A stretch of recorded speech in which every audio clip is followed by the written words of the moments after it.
ಎಲ್ಲರಿಗೂ ನಮಸ್ಕಾರ. ಇಂದಿನ ವಿಡಿಯೋದಲ್ಲಿ ನಾವು ಸ್ವತಂತ್ರ ದಿನಾಚರಣೆಯ ಕುರಿತು ಚಿಕ್ಕ ಮಕ್ಕಳಿಗೆ ಯಾವ ರೀತಿ ಭಾಷಣವನ್ನು ಮಾಡಬೇಕು ಅನ್ನೋದನ್ನು ನಾನು ಹೇಳ್ಕೊಡ್ತಾ ಇದ್ದೀನಿ. ಇದು ಚಿಕ್ಕ ಮಕ್ಕಳು ಮಾಡುವಂಥ ಅತಿ ಸುಂದರವಾದ ಹಾಗೆಯೇ ಮಹತ್ವವಾದ ಭಾಷಣ. 78ನೆಯ ಸ್ವಾತಂತ್ರ್ಯ ದಿನಾಚರಣೆ. ಎಲ್ಲರಿಗೂ ನನ್ನ ನಮಸ್ಕಾರಗಳು. ನನ್ನ ಹೆಸರು ತೇಜಸ್. ನಾನು 3ನೇ ತರಗತಿಯಲ್ಲಿ ಓದುತ್ತಿದ್ದೇನೆ. ಎಲ್ಲರಿಗೂ ನನ್ನ ನಮಸ್ಕಾರಗಳು. ನನ್ನ ಹೆಸರು ತೇಜಸ್. ನಾನು 3ನೇ ತರಗತಿಯಲ್ಲಿ ಓದುತ್ತಿದ್ದೇನೆ. ಮೊದಲನೆಯದಾಗಿ ಎಲ್ಲರಿಗೂ 78ನೇ ಸ್ವಾತಂತ್ರ್ಯ ದಿನದ ಶುಭಾಶಯಗಳು.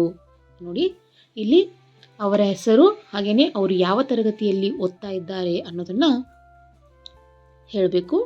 ಹಾಗೆ ಅದು ಎಷ್ಟನೇ ಸ್ವಾತಂತ್ರ್ಯ ವರ್ಷ ಆಗಿರುತ್ತೆ ಅದರದ ಶುಭಾಶಯಗಳನ್ನ ನಾವು ಎಲ್ಲರಿಗೂ ತಿಳಿಸಬೇಕು.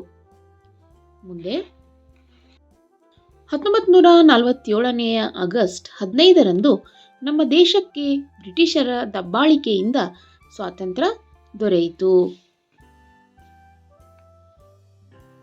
ನಮ್ಮ ದೇಶಕ್ಕೆ ಸ್ವತಂತ್ರವನ್ನು ತಂದುಕೊಡುವಲ್ಲಿ ಅನೇಕ ಸ್ವಾತಂತ್ರ್ಯ ಹೋರಾಟಗಾರರು ತಮ್ಮ ಪ್ರಾಣವನ್ನು ತ್ಯಜಿಸಿದ್ದಾರೆ. ನಮ್ಮ ದೇಶಕ್ಕೆ ಸ್ವತಂತ್ರವನ್ನು ತಂದುಕೊಡುವಲ್ಲಿ ಅನೇಕ ಸ್ವಾತಂತ್ರ್ಯ ಹೋರಾಟಗಾರರು ತಮ್ಮ ಪ್ರಾಣವನ್ನು ತ್ಯಜಿಸಿದ್ದಾರೆ. ಮಹಾತ್ಮ ಗಾಂಧೀಜಿ, ಸುಭಾಷ್ ಚಂದ್ರ ಬೋಸ್, ಲಾಲಾ ಲಜಪತ್ ರಾಯ್, ಮಂಗಲ್ ಪಾಂಡೆ, ಬಾಲ್ ಗಂಗಾಧರ ತಿಲಕ್, ದಾದಾಭಾಯಿ ನವರೋಜಿ ಹೀಗೆ ಅನೇಕ ಮಹಾನ್ ವ್ಯಕ್ತಿಗಳು ಹೋರಾಟದ ಫಲವಾಗಿ ನಮಗೆ ಆಗಸ್ಟ್ 15ರಂದು ಸ್ವಾತಂತ್ರ್ಯ ದೊರೆಯಿತು. ಮಹಾತ್ಮ ಗಾಂಧೀಜಿ, ಸುಭಾಷ್ ಚಂದ್ರ ಬೋಸ್, ಲಾಲಾ ಲಜಪತ್ ರಾಯ್, ಮಂಗಲ್ ಪಾಂಡೆ, ಬಾಲ್ ಗಂಗಾಧರ್ ತಿಲಕ್, ದಾದಾಬಾಯಿ ನವರೋಜಿ ಹೀಗೆ ಅನೇಕ ಮಹಾನ್ ವ್ಯಕ್ತಿಗಳ ಹೋರಾಟದ ಫಲವಾಗಿ ನಮಗೆ ಆಗಸ್ಟ್ 15ರಂದು ಸ್ವಾತಂತ್ರ್ಯ ದೊರೆಯಿತು.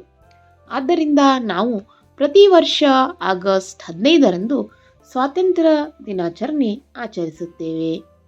ಆದ್ದರಿಂದ ನಾವು ಪ್ರತಿ ವರ್ಷ ಆಗಸ್ಟ್ 15ರಂದು ಸ್ವಾತಂತ್ರ್ಯ ದಿನಾಚರಣೆ ಆಚರಿಸಿ ಎಲ್ಲರಿಗೂ ಸಿಹಿ ಹಂಚುತ್ತೇವೆ. ನಮ್ಮ ದೇಶದ ಪ್ರಗತಿ ಹಾಗೂ ಉನ್ನತಿಗೆ ಎಲ್ಲರೂ ಕೈ ಜೋಡಿಸೋಣ ಎಂದು ಹೇಳುತ್ತಾ ನನ್ನ ಚಿಕ್ಕ ಭಾಷಣವನ್ನು ಮುಗಿಸುತ್ತೇನೆ.